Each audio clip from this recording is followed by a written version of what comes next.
I was paying for it. I was a martyr. I was a martyr. I was really paying for my activism, and I was paying for it in the worst way. And I never admitted it to anybody because because everyone was right. Because everyone was like, don't do that shit. People in fashion don't want to hear that. Don't do that. I fucked up. I fucked up my company. I burned my own shit trying to be conscious.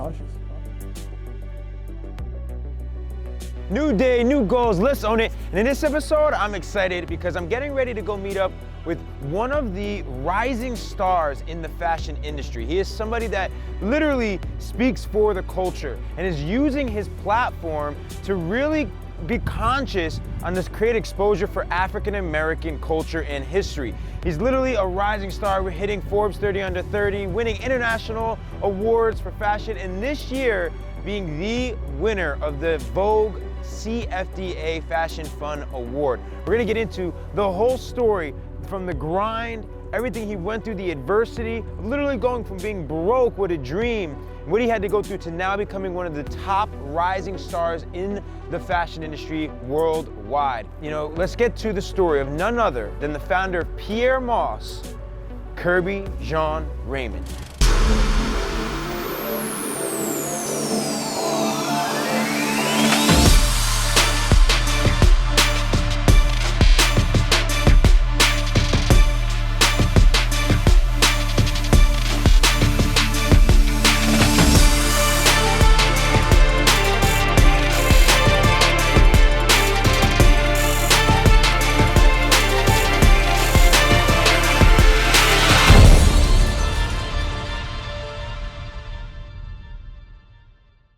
Did you always envision yourself becoming a designer? Like, where did you kind of grow up in, and how did it lead to you falling into fashion?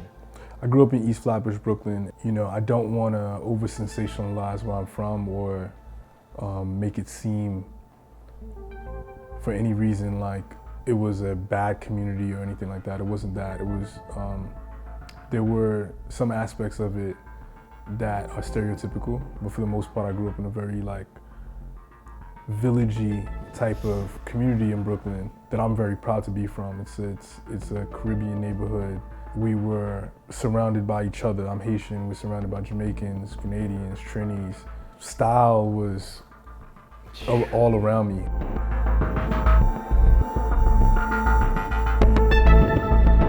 You know, I didn't grow up with any money, like any money. My mother died when I was 7, and when I started working at 13, it was out of necessity. It was because like my dad didn't have it. My father had spent a whole summer in the hospital because he got sick from a bad dental job. He had an abscess, a fever of 104, and he had to be induced into a coma. You know, that was like one of the worst summers. Like that summer when I decided to take that job at the sneaker store, I had to lie about my age so I can get that job because I needed the money. Yeah. But you know, that's how I fed myself.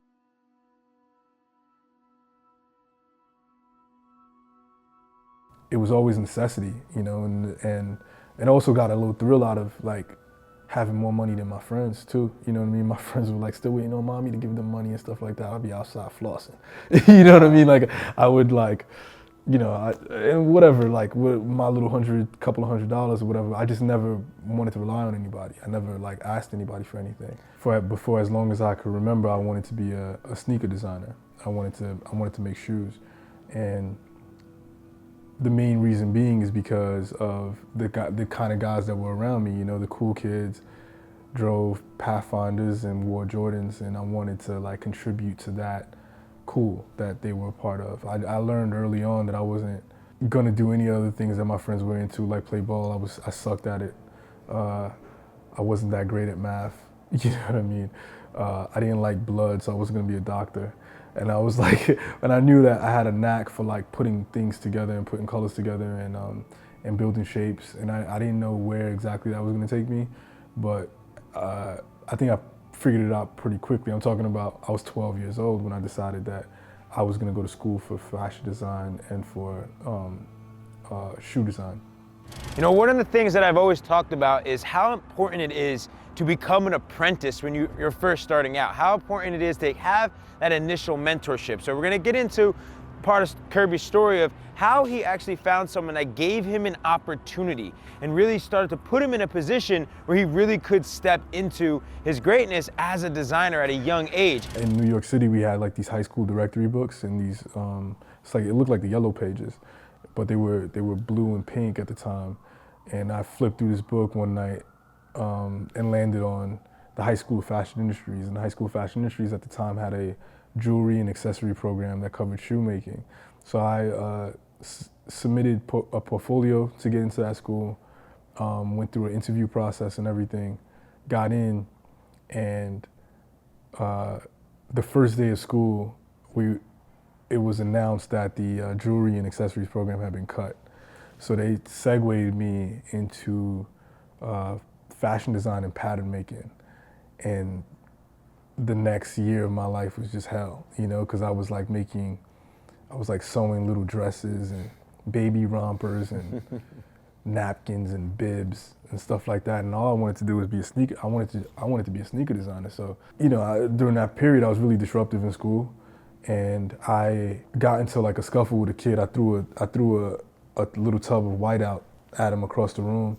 The teacher sent me down to the principal's office, and I was supposed to get suspended. The dean was like, go back upstairs and try to reason this out. Go apologize and try to reason this out. The dean had known my father. And my father had came to school one time, but everybody never forgot him because he was that gruff, you know? So he was a scary dude. He's a scary dude. Now, he's a well-meaning guy, and but he wasn't raised with like the emotional competency that we know now. You know what I mean? I think now we probably raise our kids a lot differently than my father did. He thought like being macho was the way to go, and he left that impression on everybody in school, so much so that the dean was scared for me. So she sent me back upstairs. I tried to apologize. The teacher wouldn't open the door. So I was like watching the class from a little glass window, you know, trying to wait for the coast to clear, the coast to clear, and the bell rang. She came outside. She was like, "What do you have to say for yourself?" I was like, "I'm sorry, I don't want to be suspended." And I started coming to my senses because the dean just reminded me about my dad. So, so I was like, damn. I was like, shit. She was like, you know what? She was like, I think you're one of the smartest kids in the school. But she was like, you're not challenged. She was like, what did you want to do when you came here? I was like, I wanted to be a sneaker designer. She was like, but you know, all your teachers say you're really good at fashion. You're really good at pattern making and drawing and creating clothes. Why don't you add that to your lexicon? First time I had heard the word lexicon. The next day, she was like, I have an idea for you. She was like, I'm gonna put you in an internship with my roommate. My roommate's at this company called Kayunga, New York. And you can go ahead and intern with her every day after school. So I get into my internship. I'm 14. And 14 years old in this internship, wow. 14 years old, and this is a couple of days before 9/11. I get into this internship, and I hated it, man. First couple of weeks, first like 2 or 3 weeks, just making photocopies and running to Guy and Gillard, and just like grabbing coffee and biscuits and all types of like food that I wasn't eating. I was only used to eating Haitian and Jamaican food. I was like, what is all this? Why you guys eat so many biscuits? I couldn't understand. So then I got into this new environment now. And 3 weeks into the internship, they asked me to come in on the weekend and help them organize their file cabinets. Go in, and Kayunga's there. It was my first time meeting Kayunga. Because I guess she had been on vacation or whatever. She came back. She was like, who's this guy? You know, I'm 14, I'm little. At 14, I was probably like 4'11". Wow. So I'm small, you know, small with a lot of heart, but like small. And I go into this, small with a lot of heart. Yeah, I went into this woman's office, and she's like, starts talking to me, and we start talking about different things. I had also been working in a sneaker store in Brooklyn too. So we're talking about fashion as I know it, and we're talking about fashion as she knows it. She was like, there's a lot we can learn from each other. Wow. You know, it's my first lesson of humility. She was like, there's a lot we can learn from each other. Started talking about Averex and Jordans and things that I was into. And at the end of that conversation, she was like, you know what? I'll make you my apprentice. Then I started working closer and closer with her. And like, she wouldn't let me come in every day without her knowing what I was gonna be working on. You know, I learned Photoshop there, I learned Illustrator there, I learned how to, drape there. And I was simultaneously learning it in school and like getting the real life and the junior education at the same time.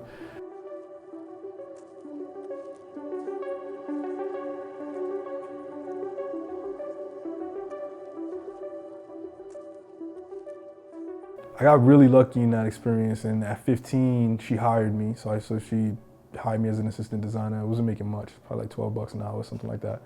And the next year, she was helping Harvey Weinstein to start a company called Marchesa. Kay had been training me every day, so she was like, I can't be on your project every day, but Kerby's gonna do it. I'm like, really?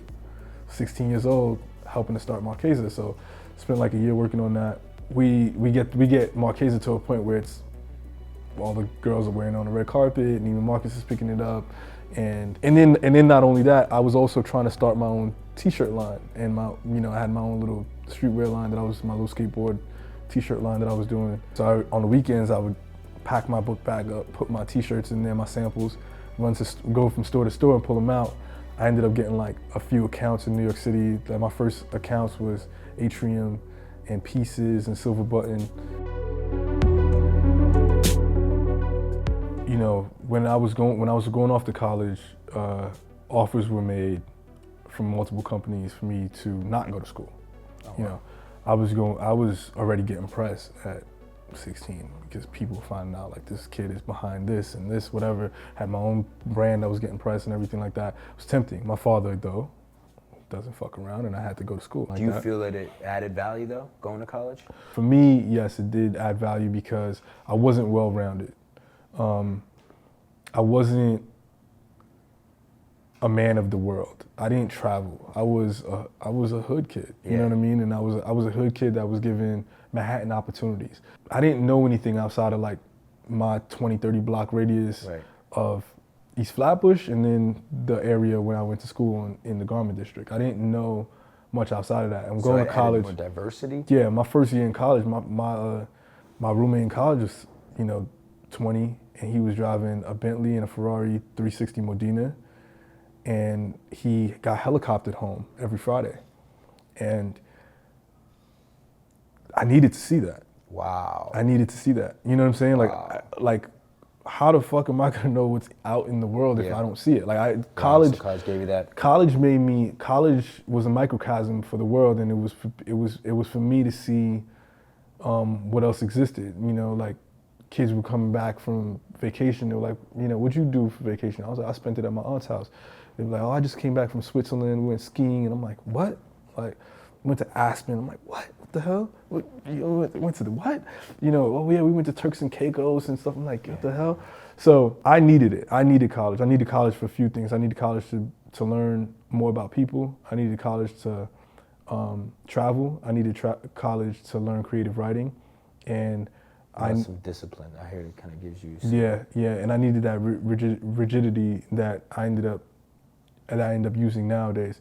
The other thing too is through the scholarship program that I went in, it was called NOAA, and it's one of the things that I don't speak about too often. It's probably like the first time I mentioned it on a video interview. The NOAA program was called New Opportunities at Hofstra, and what they did was they took the smartest kids from inner cities and around the New York State area and essentially gave them a full scholarship. But the trade-off was that you had to do a 6-week program in the summertime. And that 6-week program in the summertime, you get no phone, no calls, no communication with your family, no nothing. My dean was the gnarliest person of all time, Dean Mimi, and her assistant dean was Baraka Corley. And they were the most pro-black, socially conscious, woke before woke, right? I mean, it's the first time I learned about like Nat Turner. They made us watch Eyes on the Prize every night because we had no TV and we were cut off from the internet. And the only thing we could use only thing we were able to watch as entertainment was Eyes on the Prize. If you can't vote, you ain't free. And if you ain't free, well then you're a slave. It might seem like ancient history. He said, why don't you stand up? I said, I don't think I should have to stand up. All you niggers. For like movie night, it would be like Glory, Malcolm X, Mutiny, like shit like that. It was like, so we got like an intensive on who we were as Black people. And that's when I really learned the disparity between public education and private education, because the real purpose of that program is essentially to catch you up to everything that your peers had been learning in 9th, 10th, 11th, 12th grade that you didn't pick up. As much things that were taken away from me early, the one thing that the universe gave me back was access. And a lot of times it felt accidental, but I don't really believe in accidents. I got a lot of access, worlds and places and people, and the way I got it was like I stumbled upon these things, people recognizing my talent, but it was like also like I happened to be at the right places at the right time, and I showed a drive early on that made people want to invest their time in me, but access was definitely the trade-off. Talk to me about Pierre Moss. Like, so how did that come together? What was that? What happened was after college, I worked in corporate America for a little bit, went to law school for a semester, dropped out. Around this time, I started working with a friend. She was working to rebrand herself, and she knew that I had this fashion experience, so she said, let's start this brand together. We're gonna rebrand. I already have a brand built in. I have X amount of followers on Instagram. This was 2012. She's like, we're gonna blow this out. We're gonna, it's gonna be me and you. We're gonna be 50-50. I had some money saved up, probably like 50 grand, which is a huge amount of money for me. And you'll see why later, but like 50 No, grand. $50,000 is a lot of money, especially when you're young and an entrepreneur, or young and you. When you're 24 years old and you manage to like work your way up to 50 grand. That's it. That's like what you probably. Yeah. And this 50 grand That's is your shot. And this 50 grand is an accumulation of me selling shit on eBay and figuring out like this little eBay business that I had going on, and my T-shirts that I had from before, and like all these little things. And the sacrifice that I made with this $50,000 was to go take it and invest in her business. And we get the samples made. I mean, stayed up late nights, man, like cranking this shit out, drawing, like reteaching myself all this stuff, because I had been removed at this point.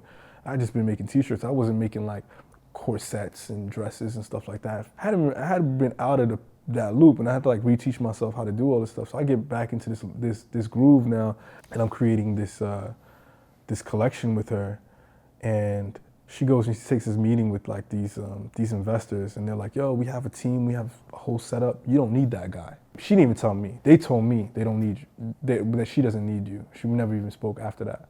So that was our last conversation. And she had the samples, my money, and everything like that. Cool.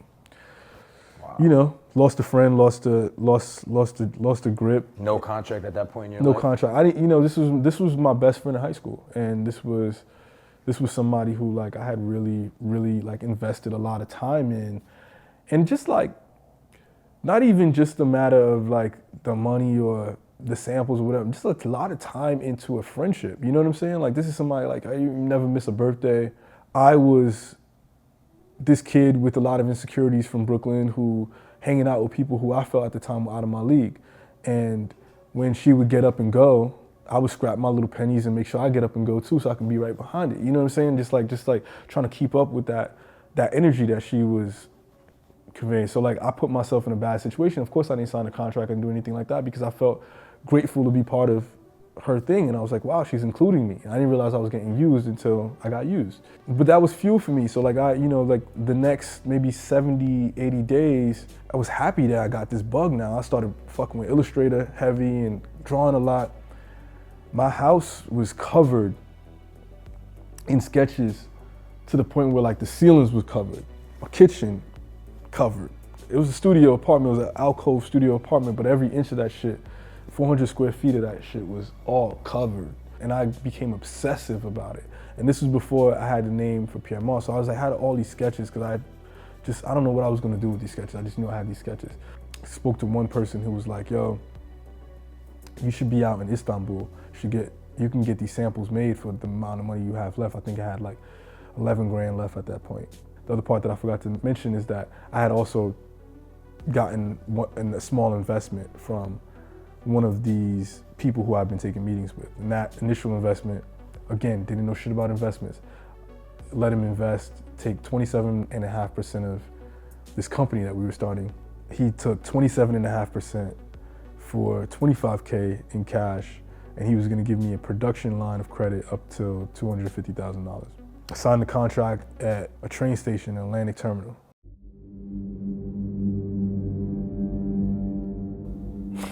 Because I had the flight the next day and I needed him to deposit that money. I was going to Istanbul. I needed to make sure that we had enough money to get out there and everything like that. He holds his hand over the contract. And this is a kid that I've been like drinking with and whatever. I thought it was cool, you know. He holds his hand over shit, I signed the thing, whatever. He's like, all right, cool.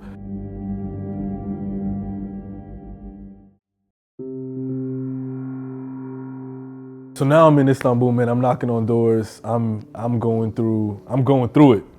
Cause I'm like, I got this kid, I gotta repay back his money. You know, it's not just me now. It's not just me losing my money, my 11,000, my little 11,000. It's me losing his 25K and all this shit. I mean, I need to figure this shit out. I said I could do it. I need to make sure I do it. There's no pressure for me like the pressure of other people's money. But I'm lost in a city that's a religious city. It's on the brink of riot. We're being tear gassed. Everyone's pushing. And I'm just trying to get some leather jackets made and some suits. I finally end up in this town a week later called Zeytinburnu because I had found a fur manufacturer. Fur person said, this is where we get all our furs from. Go to this town. I go to this place, when I get off the train, man, I'm gonna tell you, it's like a fur market. There's people selling, there's fur all over the floors. It's like, it looks like Aladdin. It's like a open farmer's market, just people are just like selling like furs, like dead animals all over the place. Walk 4 blocks down and I start smelling leather. I walked into a random leather factory, bro. It was 6 p.m. They're closing. And I'm like, do you guys make jackets for designers? Do you guys, I don't even know what to ask for. You know, do you guys like do something for, like, do you guys work with designers? Like, yeah, but we only work with big brands. I was like, great, it's not a no. It's we only work with big brands, perfect. All right, I need this. Come back again tomorrow. They wouldn't even like buzz me in. I go to another place across the street. I walk into that spot and I hear a guy speaking French. I'm like, oh my God. French is my first language. So I'm like, so I start talking to him in French. I'm like, what do you do? He's like, well, I'm a sample maker. He's like, we make leather jackets, we make suits, we make this and this around the corner. My name is Mustafa, nice to meet you. Man, like it was like, man, I can't even like adequately describe that feeling. It's just like, then on top of all that, he makes my shit for free. I just have to buy the leathers. He starts pointing me in the direction. He's like, what else you need made? Hoodies? I'm like, yeah, I need hoodies made too. He's like, go to this guy, it's my cousin. He has this hoodie shop over here. It's one guy, man, Mustafa, Mongolian Frenchman living in Istanbul, finds me. I find him, or the universe puts us together, and first thing he makes for me is the first thing I drew when I started drawing up God was this camouflage leather jacket. So I go back to New York Christmas Day, and I'm still in contact with Mustafa, and he sends me back my jackets and my suits and everything. He handles all the collection of all my samples, sends everything back for me. He had extra leather left over, so he made me 3 of each. This guy never charged me a dime, just never sent me an invoice. So I take one of those 3 leather jackets, I give it to my girlfriend at the time, I give her one, she gives it to her best friend, Jeff. Jeff sends it to Mel Ottenberg. Mel Ottenberg puts it on Rihanna. January 28th, 2013, I wake up. Everybody's like, yo, isn't this the jacket you posted on Instagram? I think Rihanna's wearing it. I go to all the blogs, Rihanna's wearing the jacket. I'm like, this is fucking crazy. This is nuts. I'm like reading the comments and everything. They're like, what kind of jacket is that? What kind of jacket? Everybody's crediting Riccardo Tisci. They're like, this is a Givenchy jacket. Riccardo Tisci for Givenchy jacket. My other friend who does PR, but she does like beauty PR.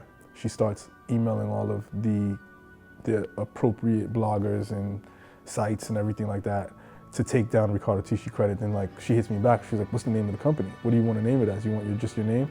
And I was like, let's name it Pierre Moss. She's like, what does that mean? I was like, it's my mother's last name. My mother died when I was 7.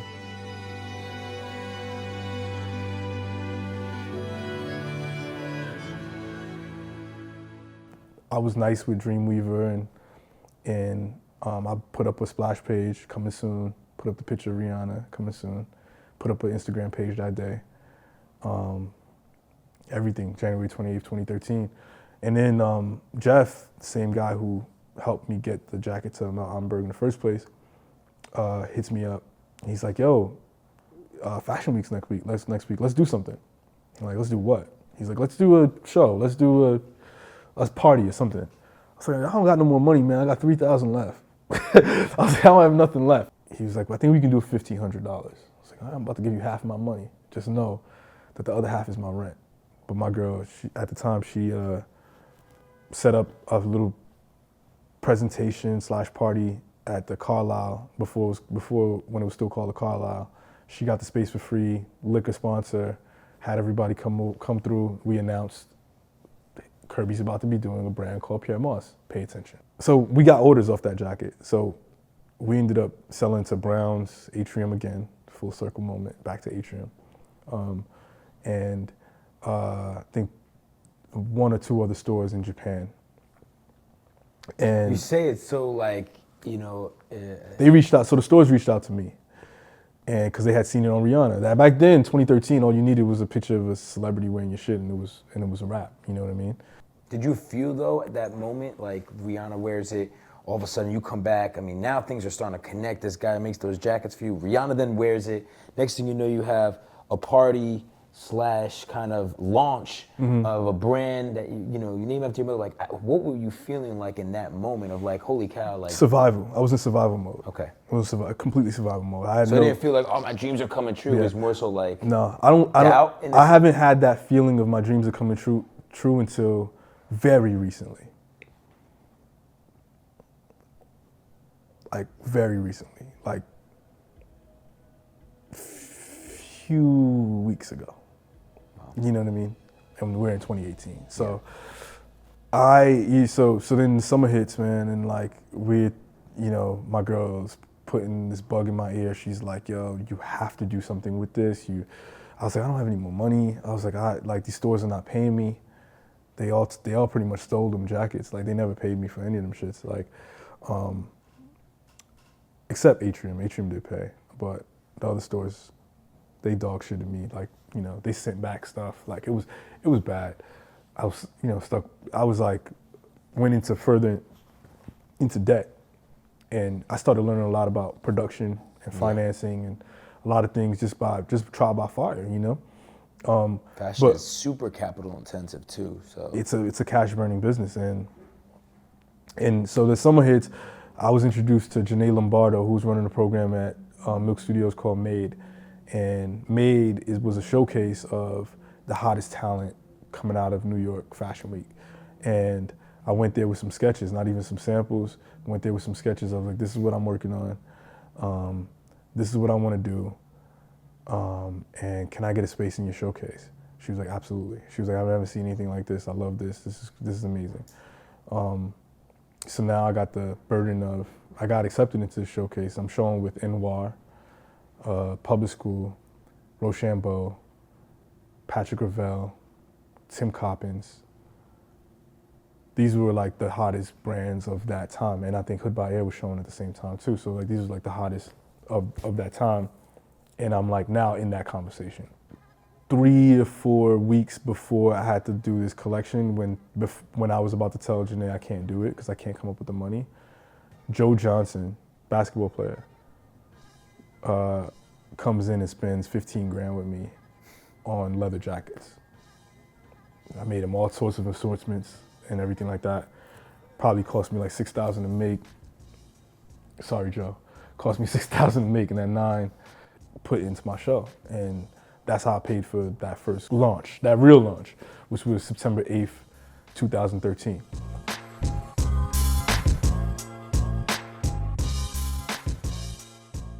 So after that initial show at Made, now it's like, now you gotta go through the process of trying to like get this business on its legs, right? So like now, Usher came to that first show. He really fucked with the color navy blue. He loved that, and then he put me on to do his first show of the year for 2014 was at BET Awards. Yeah, I do it for the ladies, but I gotta keep it hood. When we at BET.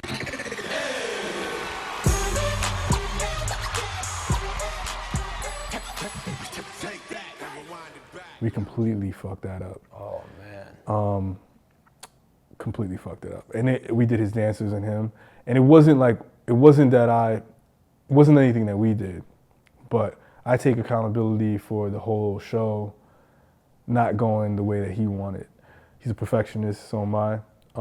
During his performance, he had a part where he takes off his jacket and he starts to drum. And the jacket got stuck in his watch, or no, his bracelet. So he's like drumming with the jacket stuck to his hand. And It's not my fault, but you know, that's the type of person I am. Like if I'm working with somebody, like I take fault in the whole thing. You know what I mean? You're not even the parts that I don't have anything to do with. So I just saw it as a loss. Sure enough, though, he came back. He was like, "Yo, you're gonna do my whole tour." So that was my first. Man. That was my first big check, and that was $370,000, something like that.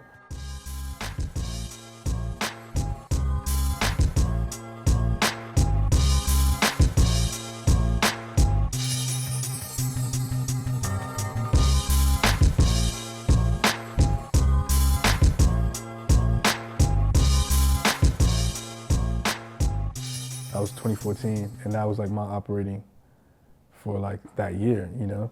But we needed cash flow too to cover other shit, so I took on a investment with a new partner. They had a production facility, so I think the hardest part was like making shit, right? So they had sample room in the office, and they had their own factories in China. So you know, I felt safe in the sense like if we get more of these orders, at least they can produce them, and then we can deal with the late payments. So it seemed almost like a strategic investor. It was a strategic partner, and so then you know everything's going good for like a year. We're understaffed. I'm overworked. I'm not being paid. They're putting money in, and then immediately taking it out. That usher check comes in. They take that whole shit out. They're paying themselves first. Right. You know what I mean? And they're overpaying themselves based off of the amount of percentages they had. They were supposed to have 51% of the company, but they had it set up in such a way that it like dilutes, so they had it start at 70% when they got their money back. It was a really bad deal, really raw deal, and I was overconfident in what we can do because we were having like all these huge press moments with Rihanna and with Usher, and I was really just like really feeling like we can take over the world at this point. And I was like, what's this little 70% thing? If I have a sunset clause, it's gonna get me out, or it's gonna leave them at 30%, and I can do this in 2 years. Didn't think much of it. There's a lot of other shit that started going on that was really shady with them too. Like they were like bumping E1 visas through my company. When we got to a point where like the company was broke, and I remember having this conversation with you. We got to a point where this company was like fucking flat broke, and I was trying to take out loans everywhere, and I went to the state registrar's office to get a note to say that I had ownership in the company so I can pull out a loan with Chase, and on that paper I found out that I owned less than 10%. The thing about entrepreneurship that I realized is like it's a never-ending up and down roller coaster, right? There's always going to be the highs and the lows. And how does Kerby go about overcoming that low moment when his bad partnership really made him go broke? I had an eviction notice on my door and all that stuff, and it's crazy because the duality of this, what I'm describing to you now, is the shit that people didn't see. Yeah, exactly. Right? The stuff that people were seeing is Pierre Moss is getting all this press. We're doing the biggest one of the shows. hottest brands. Yeah, we're doing the biggest shows in New York. We're like, you know, we're in the New York Times, covers of this and In Vogue, and you know, like. This happens to so many fashion companies. I mean, Erykah Badu styling our show, and we have, you know, sponsorships with all these different brands, and we just looked really good on the outside, but inside, man, I was hurting.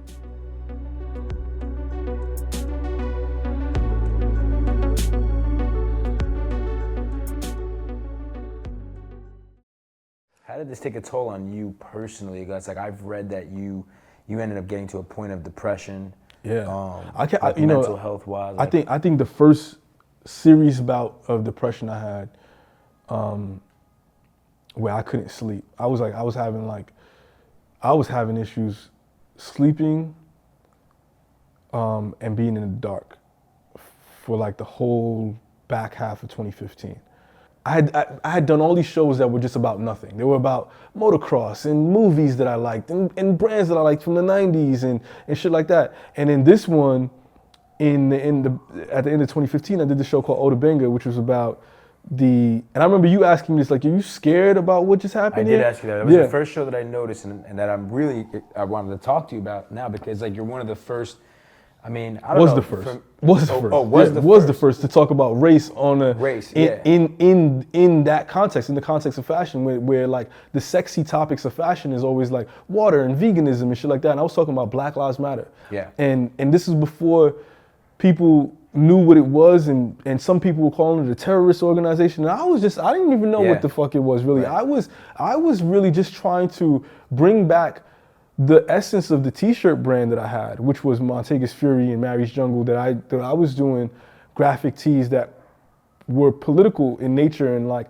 and my friends was really digging, and I was essentially like tired of the doing the collections about nothing and just trying to like sell a pair of pants and stuff like that. And I was over it. I was like, it wasn't working. It wasn't working anyway. I wasn't getting in Vogue. Barney's wasn't picking up my shit. Nobody gave a fuck about my shit. So I was like, I'm gonna do this anyway. I might as well do it the way I know how to do it, and do it the way I had fun doing it back then. When are we gonna understand that we are put on earth to love? That's all it's about.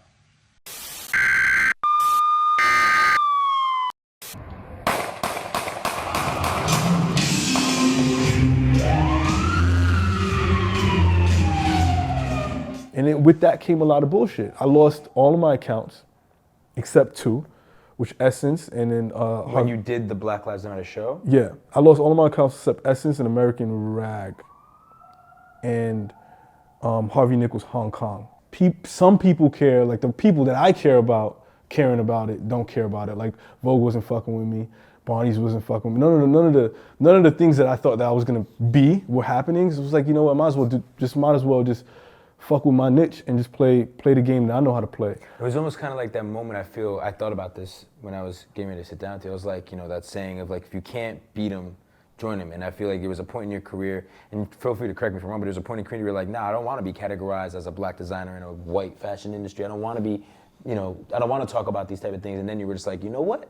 You're not fucking with me anyway. Exactly. So I might as well be the black designer. Yeah. So it was like, yo, if you're gonna, I was like, it couldn't escape that narrative regardless. Right. Every time I was lucky enough to get a little bit of press, black designer this, black designer, I'm like, fuck, man, like, yo, y'all got me as this one-dimensional character, and you got people thinking I'm like out here like some angry-ass black kid that's up in the studio, just screaming at the wall, blasting Public Enemy, and that's not me, like, you know what I'm saying? Like, that's part of me, but it ain't, but it's not like it wasn't who I was conveying to them. Did you feel in the sense of like, not that you weren't proud to be a black designer? No, I just wanted to be taken seriously as a fucking designer. Right. Is Ralph Lauren called a white designer? Right. You know what I'm saying? Like, why did I have to be relegated into that, into those terms? So it got me really.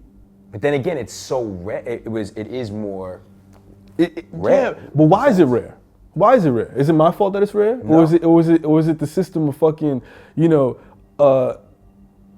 fucked up financing situations that financial literacy is a big issue. Financial literacy, but like not giving people the loans that they need so they can start their own businesses, not having generational wealth, institutionalized racism, redlining, all these different things that lead to the fact that we can't play in this. Play in this That's game. why this exact video, this exact episode, what you do, your platform, what you've been doing is so much bigger than you'll ever know. Bigger than all the money, bigger than all the clothes, bigger than all the clothes. I think you created a real movement around a culture. And that's why I think I respect you more now than ever, by saying like, I'm not even building, Pierre Moss is not even a clothing brand, it's a culture. Right. And you're really stepping up as, that's for me what leadership is, and you're being that role model. So take me through that. So what was it that when you finally were like, all right.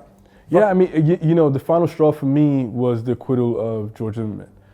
And I was like, this is fucking bullshit. I was like, I thought quickly about a story I had learned in college in the NOAA program from Miss Mimi about Oda Benga, which is a black man who was kept in the Bronx Zoo. And I was every day waking up, this was a time when you probably remember it. This was a time when you're waking up every fucking morning on Twitter, you're watching, it was a new police brutality case that was coming out. Yeah. Somebody was being shot on camera, somebody was being disappeared on camera, or whatever the fuck it was, or being beaten brutally on camera. And it was like, damn, it's like, this is like watching black people in a zoo situation.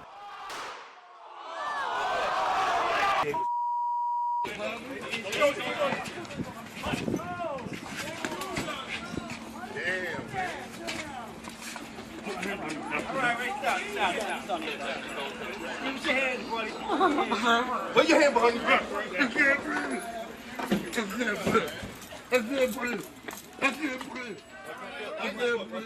And I was like, and I started comparing the modern time to the Otabenga thing, and I crafted a collection around that. It was dark, it was an ugly collection, but it was meant to be. And I was like, fuck it, we're gonna talk about it in a visceral but yet cerebral way. And then I was like, you know what? Nah, I was like, I can't talk about race for the first time in fashion so calmly. So like, let's make this a little bit more jarring. So yeah, because it became like almost like a Broadway show. I went and shot a documentary. Oh, that's right. I shot a documentary with my own money, with a couple of iPhones and T5Is at Canons, and we went to the houses of different family members of police brutality. We spoke to their kids, we spoke to their wives, we spoke to them and like the impact of the loss of that lost loved one.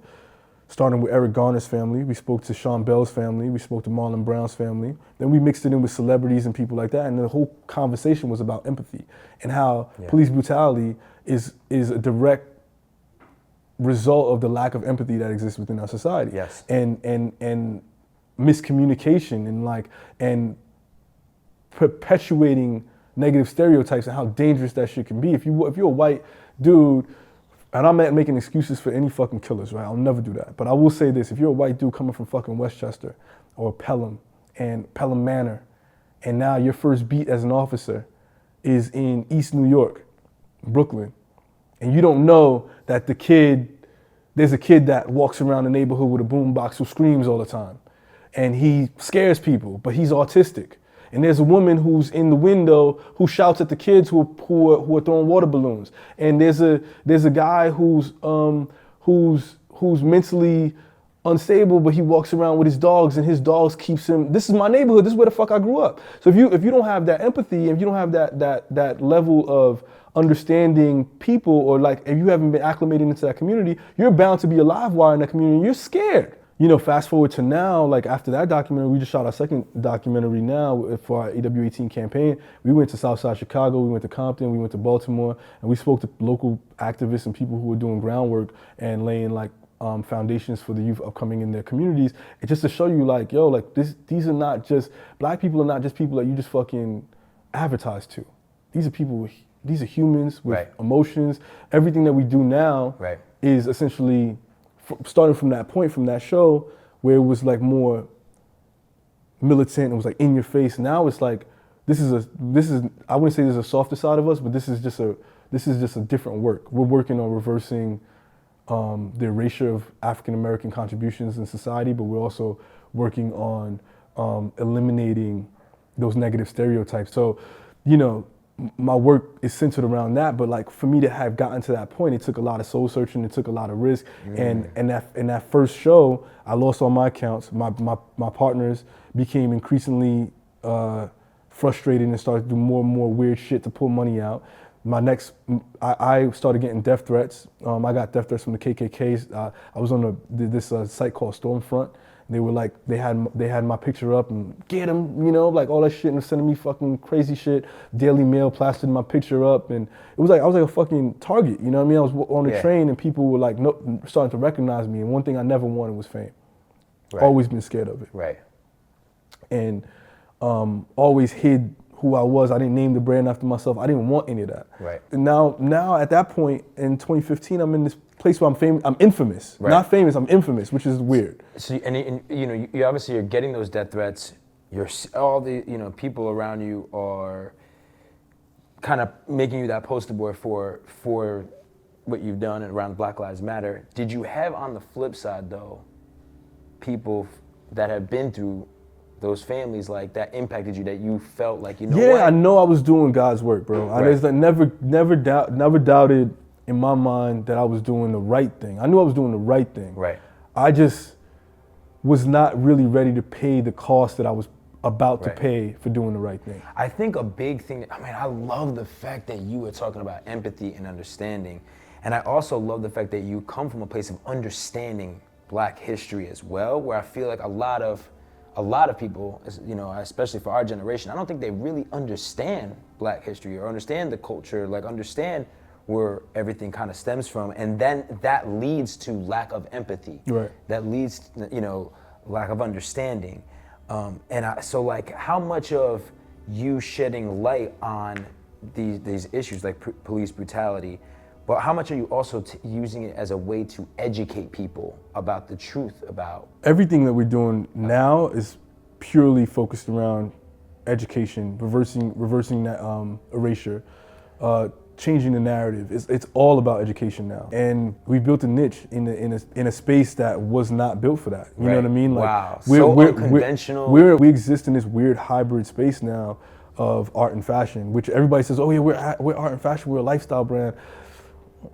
I don't know about that. I feel like we can do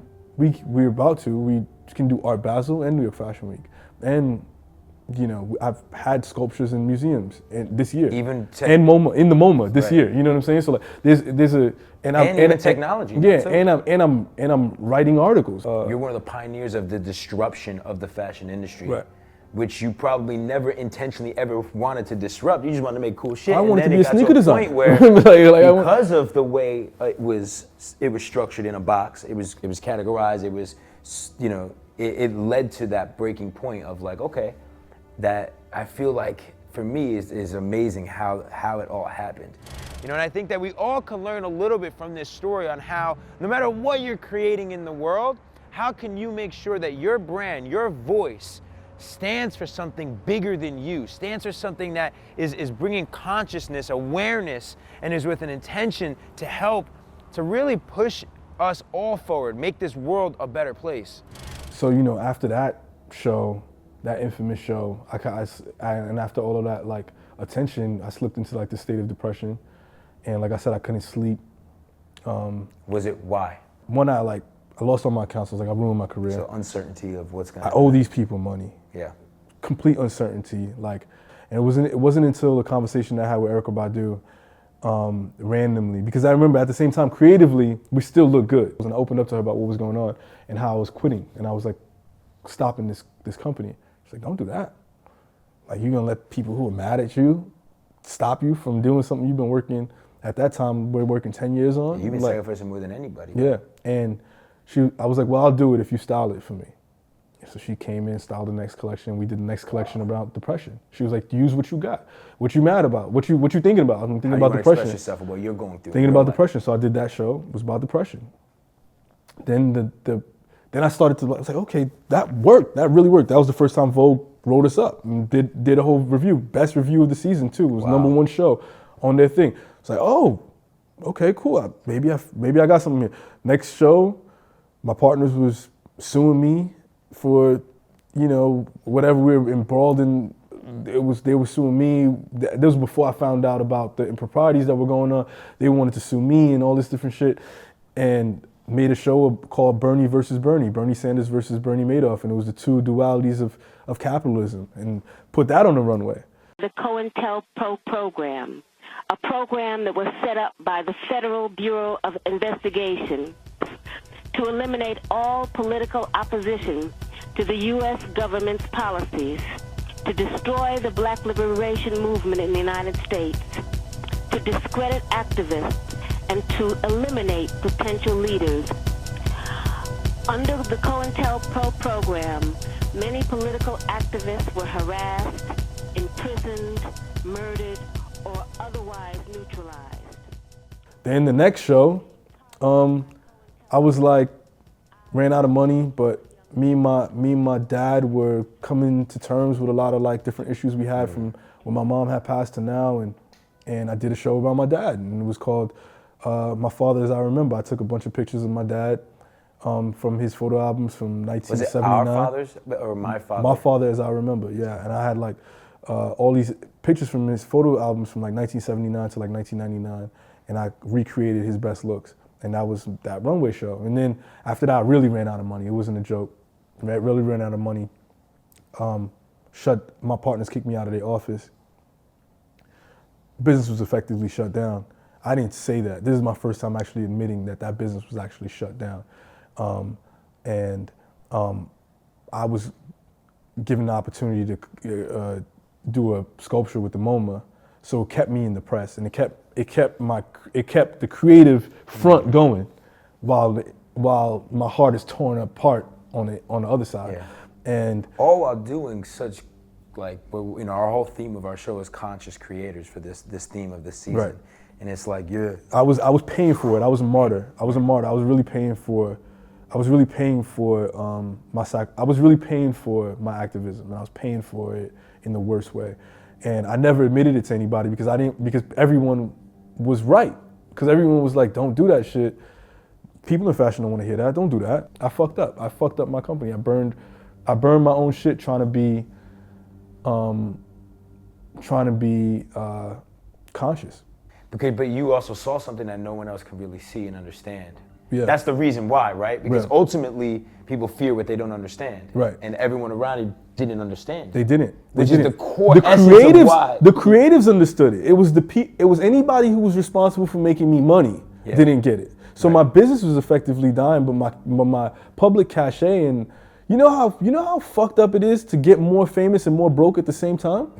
It's literally like riding a roller coaster backwards. It's the worst feeling in the world. You know what I'm saying? And then this is 2017. This is last year. This is all relatively new. While this is happening, they kicked me out the office February. I started having a conversation with another company, major footwear brand, about doing a deal around like activism, and they really had this singular narrative that they wanted to paint me in this box. And I was really ready to move away from that conversation. I didn't feel like things were getting better in society, but I felt like I had said enough about that specific topic in that specific way. I was like, if we're gonna talk about black shit again, we're gonna talk about it in a very fresh, new way, which is what we're doing now.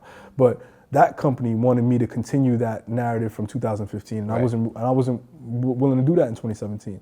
So, but I needed the money, and I was in the process of signing that deal when Reebok called. We heard you're about to do a deal with. Come up to Boston, take a meeting with us first. Let's talk about what you can do here. They said all the magic words. They said creative control. They said 10 times more than what they paying you. And they probably believed in what they believed in what I stood for. And I said specifically, do you think, is it realistic for me to believe that I can have my own division here, similar to what Y3 is at Adidas? Like, well, we're owned by Adidas and we want to follow the same model. I'm like, okay, well, all right, well, let me go back to New York and let me tell other people, shove this contract up their ass. So Reebok closes and it's like finally a fresher breath of air. I finally got money I hadn't seen money in my account like that since Usher. And get this money in my account. First thing I do, buy out those motherfuckers. And the way I bought them out, for the price that I was able to pay, which was less than $1 million, but the way I was able to do that was because they were doing so much improprietary shit that it was like, you really want to go to trial? Right. Because this is not going to be. This is a win for you. Yeah. Let's go. Yeah. We gave you your money back. Yeah. Double. Yeah. Take your money back. Yeah. You know what I mean? Like, it's bad deal on both sides. Right. You're not getting the long term, but I'm not getting you beat up by my cousins like I want you. Like I want to, you know what I'm saying? That must have felt amazing to buy your company out now and now not have that. All right, but there's another issue that we forgot about. So remember 25K guy who gave me that money a long time ago? Yeah. Now he's back. Oh man. He's like suing me for continuation. Because when he never gave me the whole money, and I was like, yo, this is it. You know what I'm saying? Like, I spent my money, we lost. But when he put that hand over the contract, you didn't know you were signing. Exactly. I didn't know what the fuck I was signing. Lesson right there. And even though the company that we had been working on was called God, he sued me for continuation for Pierre Mars. So now I had to shell out another 80 grand to get him out of the picture, whatever. Sheesh. But now for the first time. The prisoners are running the prison.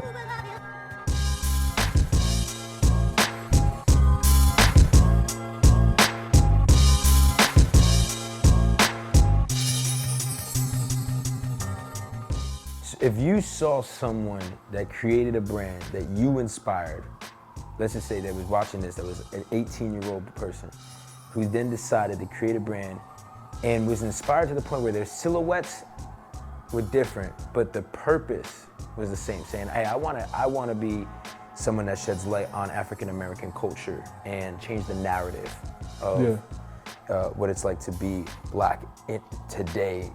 Would you feel like no, that's the whole point. That's the whole point of what I'm doing. Like me being this martyr is so that somebody else can do this shit with impunity later.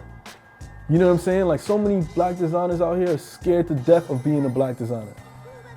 I'm not the next one that comes up after me, comes up after Telfar, comes up after Rachel Omondi, that comes up after Jerry Lorenzo, that comes up after us, will never have to apologize for their color again. So I hope you guys enjoyed this episode.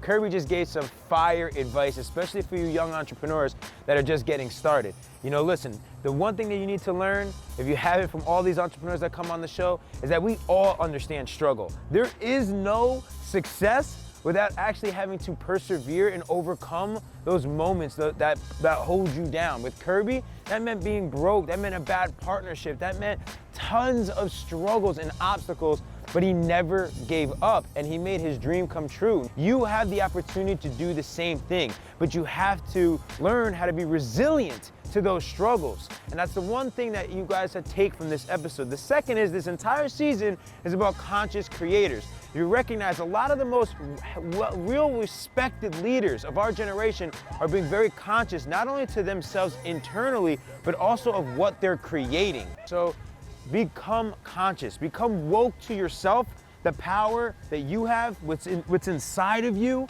so that you create something that is meaningful for the world and solve problems that are gonna make a difference, that are gonna push humanity forward, all right? Let's make history. It's your boy GA, thank you, I love you, I believe in you. Leaders create leaders, peace.